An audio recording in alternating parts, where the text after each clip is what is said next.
not to rub salt into the Man United wound any further than I have to, but I do feel that Mark Goldbridge's outburst is nothing but crass hypocrisy. What's up, everybody? Welcome to the Gooner channel. Now, as you know, last night Manchester City beat Inter Milan 1-0 in the Champions League final to complete only the second treble achieved by an English team in history. And I'm sure the Man City fans needed no extra excuse for jubilation and celebration. But if anything could make this sweeter for them, it was surely the fact that in doing this, they had emulated Manchester United's greatest achievement. Now, as an Arsenal fan, I remember 1999 very well indeed. They not only pipped us to the post by winning the Premier League on the last day of the season, but they'd also knocked us out of the FA Cup in the semi-final. How different things could have been when Dennis Bergkamp missed a penalty, and not long after that, Ryan Giggs picked up an errant pass from Patrick Vieira, of all people, to run circles around all of our defenders and score a fantastic goal. Man United obviously went on to win the FA Cup that season, and the final game of the season against Bayern Munich, a team I've always loved, I was really cheering and rooting for Bayern. With only minutes left in normal time, Bayern were 1-0 up, and all of the talk of winning a treble I was sure could be put to rest until, well, Teddy Sheringham and Ole Gunnar Solskjaer popped up with dying minutes of the game to secure a historic and famous win for Manchester United, and even I had to celebrate that second goal by Solskjaer. It was a monumental achievement, and well, I took my hat off to them then, and I still think it was one of the greatest seasons by any English side. This season, though, Man City have done the same thing. They've pipped us to second place. They won the final of the FA Cup against Manchester United, who of course therefore had a chance to stop this treble happening. And even though yesterday's final against Inter Milan wasn't the greatest performance, there were still moments of drama, and it could all have been so different but for a couple of fantastic saves by Ederson and Lukaku getting in the way of his own. Look, they won it not necessarily in the fashion that you expect these days from Manchester City, where they steamroller over teams like Bayern Munich so far this season, like Real Madrid and like Leipzig, who they beat handsomely. But they have achieved it.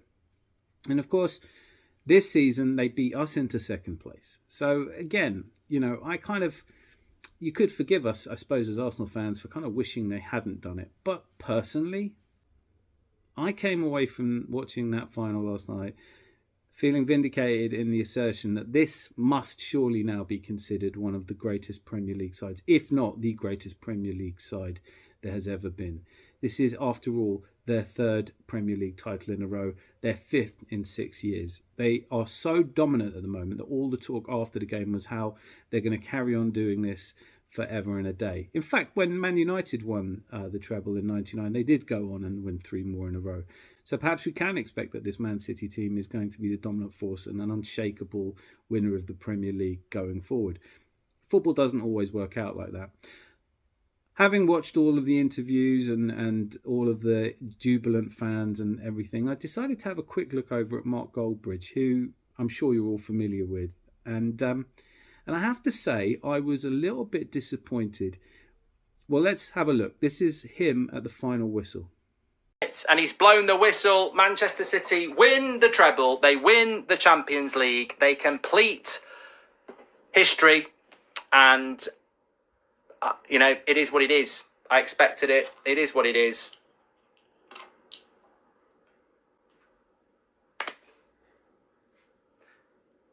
Money can't buy you love, but it can buy you a treble.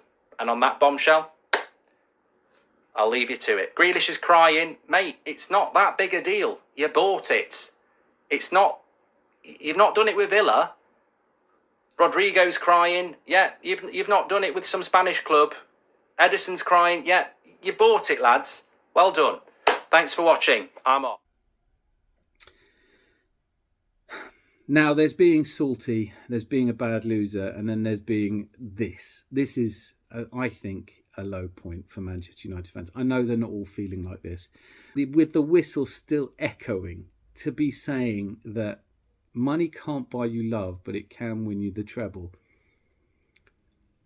it seems graceless in the extreme. Now, that question, though, is a question that is going to that keep resurfacing for Manchester City. It is unavoidably true that they have spent a lot of money, but have they in fact bought the treble?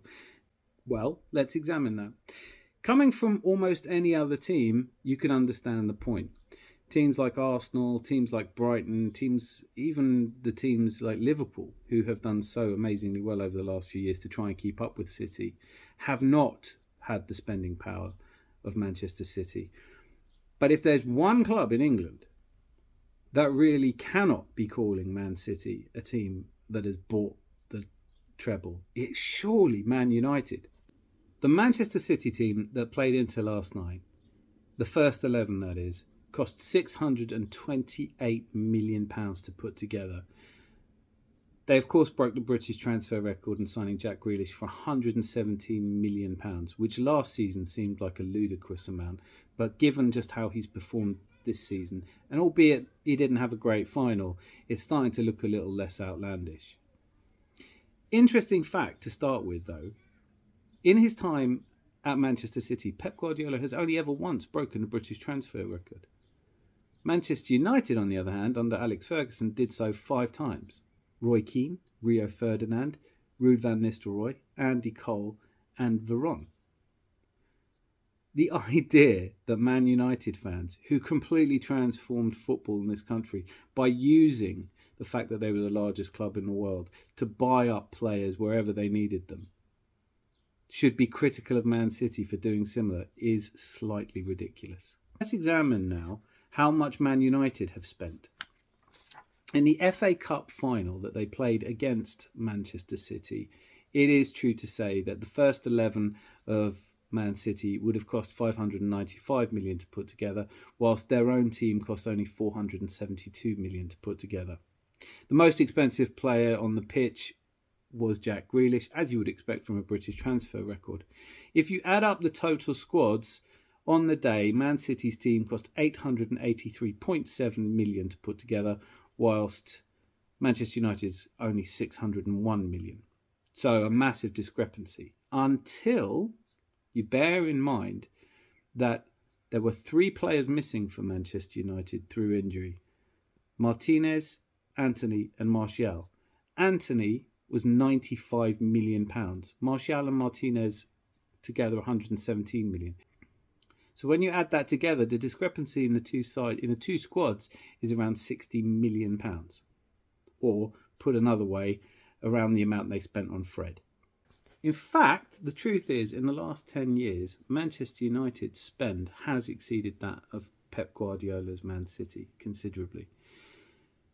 Here's a look at the top 10 most expensive transfers in Man United history and a look at the top 10 most expensive Man City signings. I'll start with City. So Benjamin Mendy at 57 comes in at 10th. Rodri, who scored the goal last night, and what a goal it was, 62 million. Sterling, 63 million. Obviously, he's since been sold for 56 million, so it's only a net of 7 million. Laporte at 65, Cancelo at 65, Riyad Mahrez at 67.8, Ruben Diaz at 68, Haaland at 75 million, Kevin De Bruyne at 76 million, but it's worth pointing out that wasn't in the Guardiola era, and of course Jack Grealish 117 million. So they have spent a lot of money, but Man United have spent more money, and let's have a look at how they've spent more money and what the real difference is, because it isn't in the spend. Fred is 10th in Man United's all-time spend at 53 million. Anthony Martial at 54. Fernandes is 56. Casemiro, and he's a great signing, 60 million. Angel Di Maria, remember him? 67 million. Romelu Lukaku, 76 million. Jadon Sancho, 76 million. Harry Maguire, 80 million. Anthony, 86 million, and Paul Pogba, 94 million pounds from Juventus, and he went on to be a free transfer. So 94 million that didn't win them the treble, at least didn't even win them the league. The difference is not the amount spent. Now look, let me start off here by saying that, does money play a part in football? Of course it does. The cloud hanging over Manchester City this season is the 115 charges from financial fair play. But I want to take a quick look at what financial fair play is, because the actual rules on financial fair play is a 116-page book that is so full of accountancy jargon. I'm going to put my money on the fact that you haven't read it, and I certainly haven't, and I'm not qualified to speculate on it. But the reason it was brought in was that teams like Bayern and United and Real Madrid, who had been dominant, were worried about the influx of money from teams like Chelsea and, of course, City. So in 2011 and 2012, the first financial fair play rules came in, and they were amended in 13 and 14. Now, the entire 116 pages is apparently easy to sum up, and FIFA do so by saying that the whole point of it is improving overall financial health of European football. Now, how does it do that? Well, it bases everything on sustainability, and sustainability is measured in terms of profit versus spend. Now, profit's not a real thing. It can be manipulated. But the three ways football teams typically make money is through matchday revenue, so obviously ticket sales and all the things that go around that, from programs to shirts. Broadcasting, which is a deal which is usually done by the collective of the Premier League, and commercial revenue. Now, that's things like the reason that Arsenal is called the Emirates Stadium and Man City Stadium is now called the Etihad Stadium. Now, we know that Manchester City have arguably, although I suppose with Newcastle now being owned by Saudi, arguably the wealthiest owners. And in the days before financial fair play, teams like Manchester United, Real Madrid, it was accepted that the teams with the most money would consistently do well, but they were drawing their money in from having a large fan base and huge commercial enterprises. Obviously, when billionaires get into football, Todd Boehly, Roman Abramovich, even in our case, the Cronkies, when these owners come in and have unlimited resources, they see in football a growth market. With the World Cup coming up in the United States and as yet a still largely untapped market in the US, with Saudi now looking to move its financial model to a larger percentage being from tourism, there is reason for them to invest. And the amounts that they're investing by their terms are quite trivial, but the returns can be fantastic. So when Man City was finally sold to Sheikh Mansour, he was able to fund the kind of silly transfer spending that they did at first, which didn't take them anywhere. But ultimately, they brought in Pep Guardiola. And in doing so, they brought in a man who is able to manage at a level that, let's face it, no one else can emulate at the moment. He has to go down right now as the greatest manager around at the moment. Now, quite obviously, the commercial side of this is where it's really difficult to regulate football. If you own Etihad Airways, as Abu Dhabi do,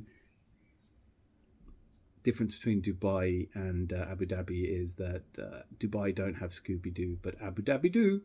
Sorry, I'm just wasting everybody's time with silliness now. So if you allow Sheikh Mansour to come into football and he has trillions of dollars and he decides he wants to bankroll Manchester City for whatever reason, it's going to be almost impossible for us to have a level playing field. Football has never been a level playing field. It wasn't a level playing field in 99.